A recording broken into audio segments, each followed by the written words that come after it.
What's going on, everybody? My name is Sam, and it's chilly December, probably the 15th. I'm going to be working on my maybe late 60s 1970 Chrysler 20 horsepower.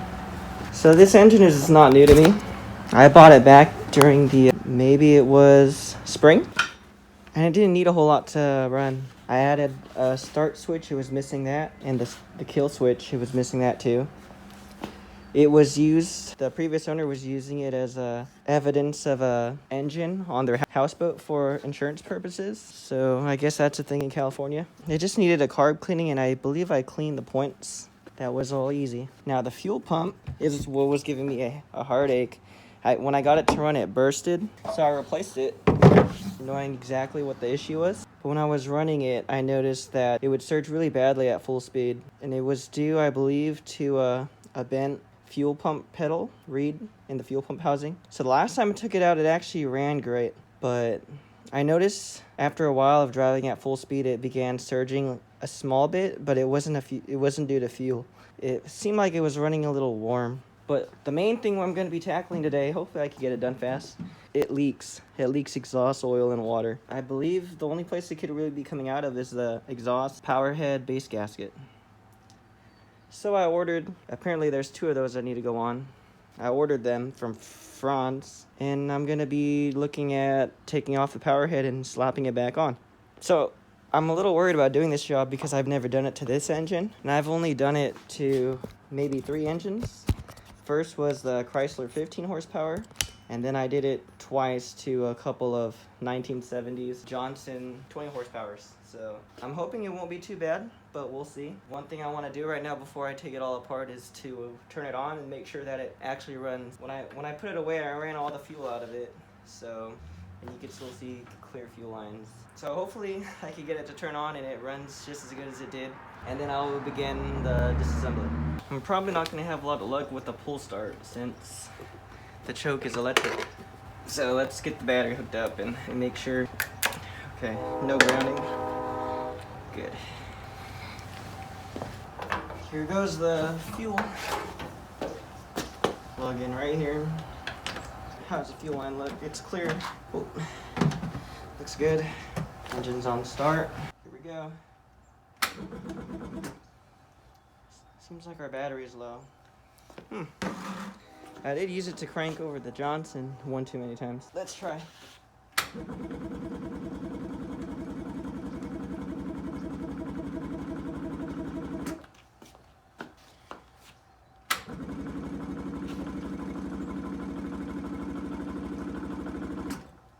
Nice and low fuel. What's going on? Oh, there we go.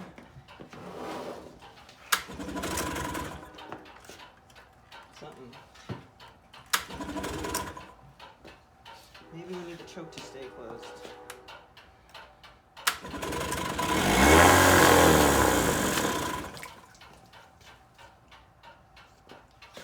We're getting there.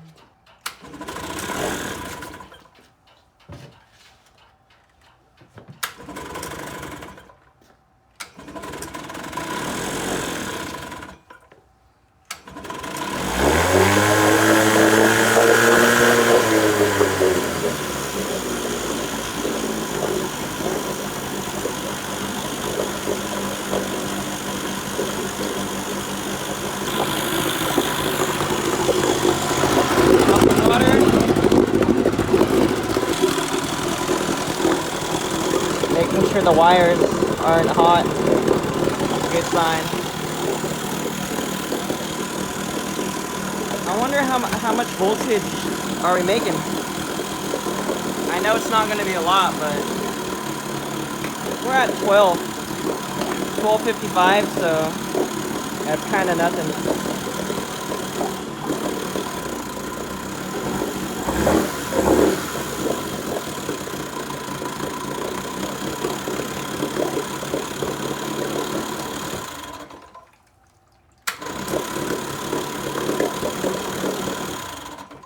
Nice. Starts up easy now. Alright, so I opened up the package. We spent $38.55, which is about what I'd think they'd be worth in this day and age. So we got a couple of these here. So I'm guessing underneath the power head there's a plate, and then I guess these two sandwich it. Yeah, that's it. Drive shaft goes right here, and I'm guessing water comes up through here. So let's begin. So we'll start out by removing the midsection. It's kind of like a muffler acting beauty cover, but it makes the engine quiet at idle. So we got 1, 2, 3, 4, 5 flathead screws, and they're being held on by these small nuts on the other side. 1, 2, 3, 4, 5. It looks like 5 total. And this is what you do when you change the impeller. All right. So this is where we're at now, and from what I could see, it seems like 1, 2, 3, 4, 5, 6. Oh, you can't even see. 1, 2, 3, and then 3 on the other side of these bolts are being held in place. And now right here, I could see a gasket. There's a gasket right here, which is probably what this is right here, if I had to guess. Oh, and if we look at the gasket too, there's only 6 holes in it, so that's nice. But this gasket obviously doesn't look like it's being problematic. It seems like where the engine meets the power head up here, right there, maybe that white one is leaking. And it was leaking up here too, but that's just this bolt right here. It goes straight into the exhaust chamber, which mixes with water and exhaust. But I was able to put some Loctite on it, and no issues there. But we are gonna have to get to that gasket, I'm betting. And down here you can see it's really wetting this part of the motor mount. So the main thing about it, what I'm worried about, is this being in an electric start model, and we're gonna have to perhaps disconnect many of these wires, the starter wires. It's not connected to the battery anymore, which is what we want to do for anything like a job such as this. But I'm hoping I don't have to do too much crazy stuff like take the starter off and it'll be able to lift up, but I know that linkages are gonna have to come out. Let's see, maybe this one right here. It looks like it just connects right there, and or maybe right there too. Yeah, well, I'm gonna have to figure it out, but luckily there's a lot of room right under here, and there's a lot of places we could see what's going on. Also gotta get the fuel line back on. This is not the right stuff, but I was using it to help me diagnose the fuel issue. But I'll start off with those bolts down there, take them out, and then see if we can have some more wiggle room. Oh yeah, I'm definitely saying the shift lever is gonna have to come out, and I'm hoping that I don't have to take the carburetor off because it's a bit of a pain. But this just slides out, and yeah, I'll get to it. Remove those bolts. All right, so I removed all the bolts at the bottom, all 6 of them. The one in the corner was a tad bit tricky to get to, but I just disconnected the shift linkage and used a wrench to loosen it, and screwdriver took the rest out. Now on this side right here, I undid the shifter linkage, shifter rod right there, took it out, and I took this screw out for the rectifier. Took those wires off, and I did this shift linkage right here. I left the starter in. I know I'm gonna have to take some of these wires out most likely, but hopefully it won't be too much. I just want to pry it now and see if I can get it to move. I don't know if that's the best idea, but just making sure that it's ready to come out-ish. But yeah, I'm in. Here's a pry bar. Maybe I could put it near the base of the head or so. Oh, no, I don't even need to. It's already loose. Alright. But now, I'm going to try to leave the recoil on and maybe place the power head on my table right here, and won't have to worry about it stretching too much. So I'm going to need to disconnect, what else? Starter wire and the ground for the block. Let's do that right now. Alright. think it's ready. Let's see.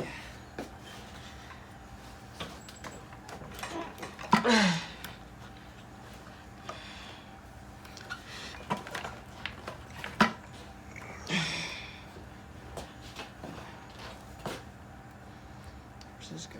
Okay, yeah.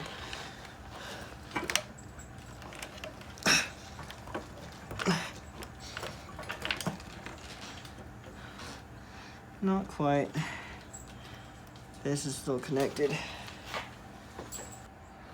I'll likely have to take this linkage off right here with the cotter pin.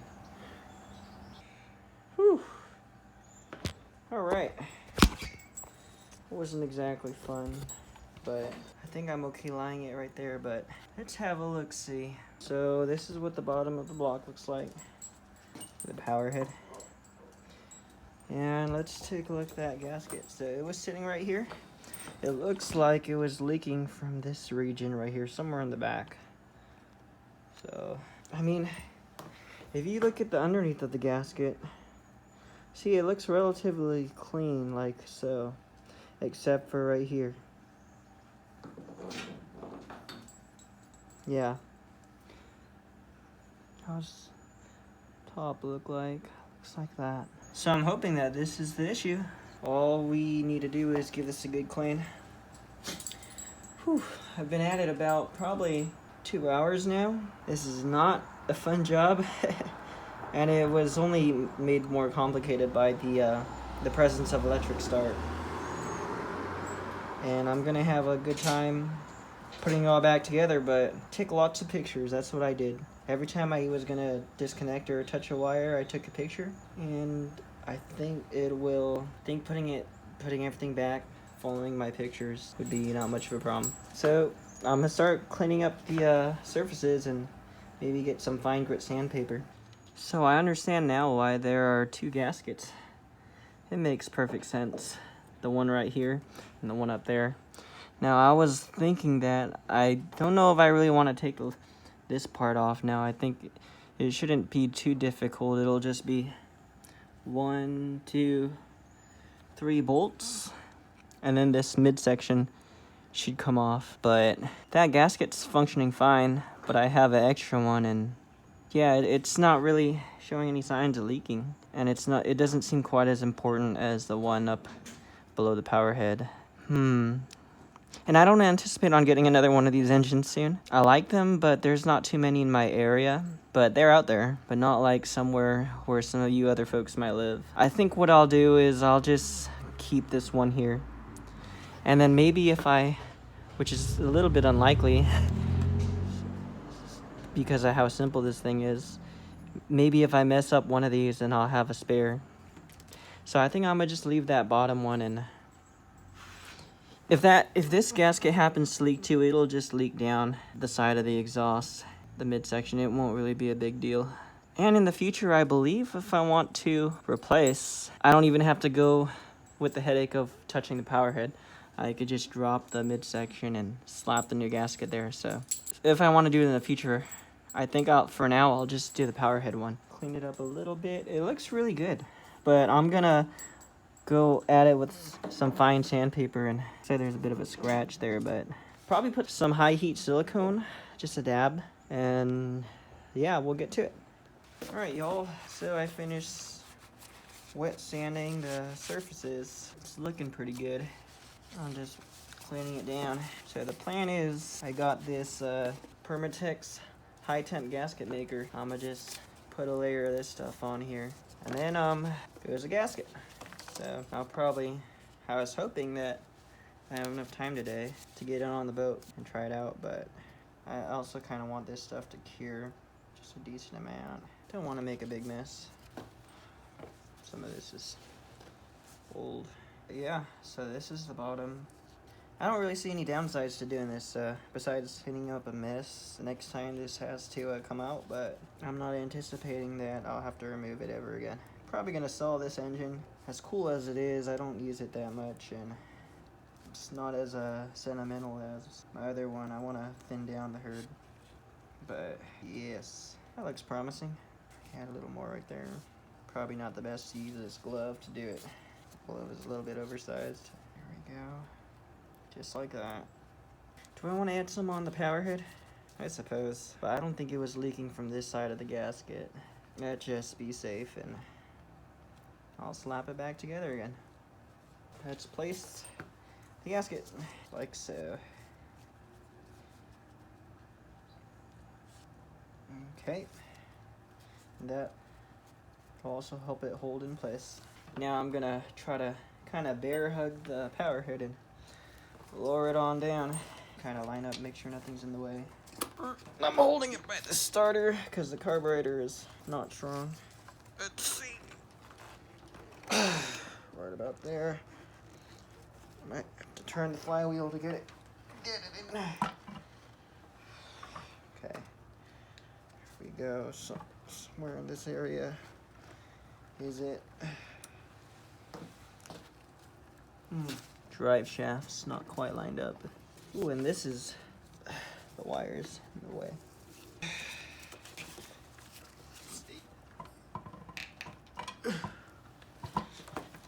Okay, so drive shaft's going in, and it's in.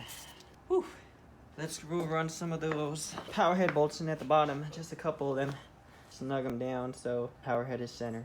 So I'm getting everything buttoned up. I did have issues with the shift linkage being caught up when I was putting the Powerhead in, but I was able to take it apart and put it where it needs to be. I'm just figuring out now where these wires over here go, and I think I got them, but I gotta make triple sure. Alright everybody, I have it all slapped together again, and so you can kind of see the silicone down there. I'm feeling good. I think it'd be good to run it in the bucket, and then I was originally worried about the shift linkage, but I got it on there tight. The knob is sitting straight. Yeah, I think it'd be good to run it. I was gonna say I was hesitant on putting the midsection back on, but I think I'm ready. I think it's all ready to be buttoned up and run it all the wires back to where I think it should be. All the wires here seem to make sense. I'll make sure they're all tight, except for this purple one. I'm not sure what this purple one does. I thought it was an alternator, so I tried to put it on the hot where the battery is, but it ended up arcing. So this purple wire, it says right here, it says purple gen. It serves a function though that I'm not quite familiar with yet, but yeah. I'll go put it back in the bucket and run her for a little bit, see how she does. Alright, I got the motor hooked up, the battery and fuel. Mainly I want to make sure that I didn't ruin it in the process, but let's see. Power on.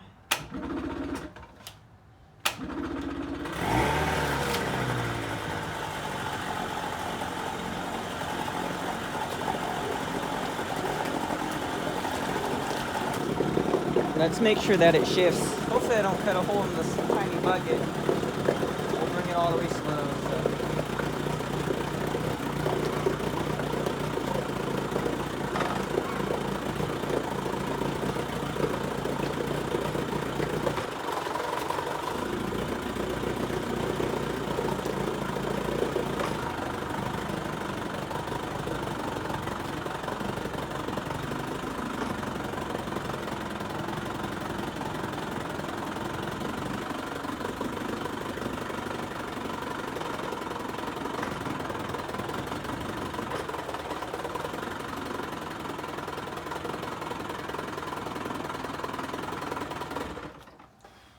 It could shift into reverse smoother. I'll have to, should be easy fix. I'll adjust the linkage. Well, I've adjusted the linkage and I'm pretty happy to where it's at now. I noticed water gushing out of this plate on the side and found that this is what the gasket looks like. So maybe this engine, the gaskets just got too old and gave up on life. But I mean, can't really blame this about 55-year-old engine. So instead of trying to find one or buy one online, I thought it might be more cost effective to try to make my own. So I went to AutoZone and I bought this for about, let me see, $14? $12. Yeah, out the door. So I'm gonna try to trace this and then try to cut the holes the same as how this one is. So here I go. Gasket is in. Looking out of the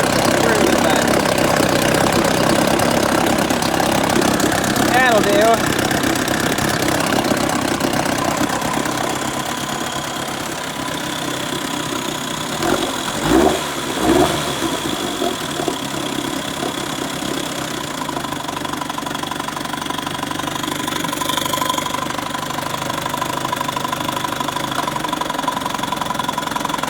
Reverse. Yes. Forward. Yes. Tilt the lanyard. Good. Suppose if time allows, maybe by the morning I'll take it out on the boat. Just make sure our light works. Nice. All right.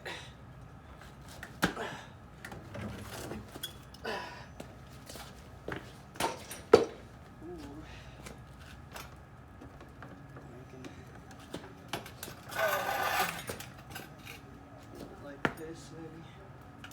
Let's see.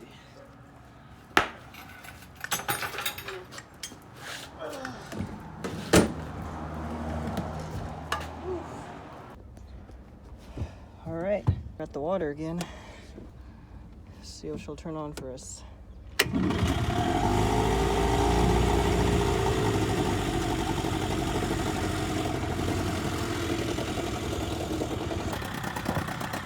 Good water.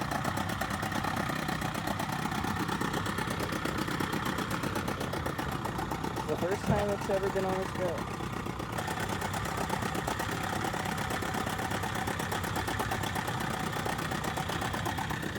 I'll go ahead and undo the rope and we'll get ready. Get sailing. So we are off. Hopefully if the GPS finds a signal, we can find our speed on there. Because my phone's not very accurate. It's running good. It rained recently, so there is a bit of debris and hyacinths in the water. And then we got the Sea King 15. It'll get us home should we need to use it. But I'm not really anticipating that. Very smoky and a cold start. I suppose I can, it runs okay. Maybe I can adjust the idle when it's warmed up, or maybe it'll be fine. And my setting last time was good. And I want to find out what tide it is. It seems like it's high tide right now, but I don't know if it's incoming. Which way should I head? Because I want to be able to float back towards the ramp should anything happen. But I've driven it really far in the past. We've got over half a 6-gallon tank, so we should have a lot of fuel, but it burns through it kind of quick. We're getting up to the mouth of the canal to the main river. I don't think there's a thermostat on this engine. Water's about 50 degrees. This is a 1970 15-foot welded Gregor boat. Came out around the same time as this engine, so it's a little neat. There's other boaters out there too. Speedometer working, finally found a signal. I suppose we'll go out to the middle of the channel and see which way the current is going to take us, and then we'll decide where we want to head after that. The water is calm. I really wanted to get the boat out on the water today because the sun finally came out after weeks of it being overcast, and it's nice and warm now. The water is really calm, no wind. Before I had to wear a full-on jumpsuit, dressed like I was in the cold, but that sun feels really nice right now. I suppose I'll give it some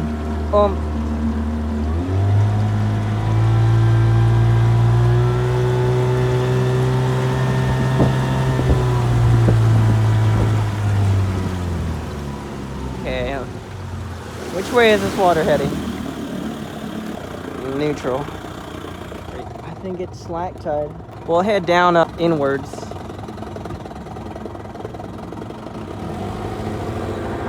I'm really glad that the speedometer decided to work today. It's a little shuddery right there at this less than quarter throttle area, but it seems to pick up smooth right after.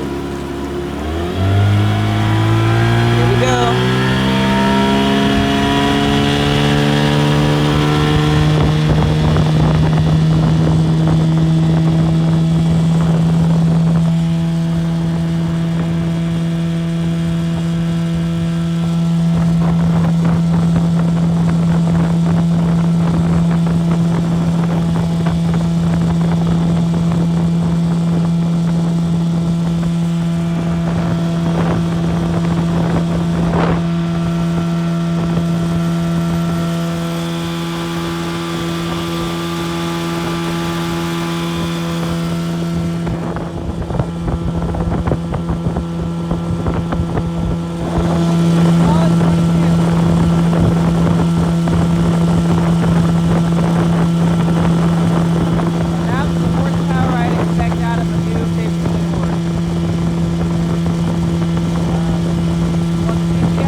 But this engine got, well, the main thing is to see if our problem is fixed.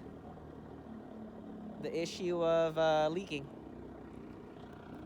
Let's have a look at the back. Does it look wet? No. I should have cleaned it up before I left, but I didn't. It was just leaking some water out from the cover, but no exhaust and oil to be seen.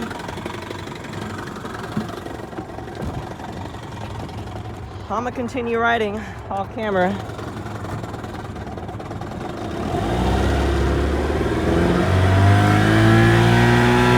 Doesn't have too much torque.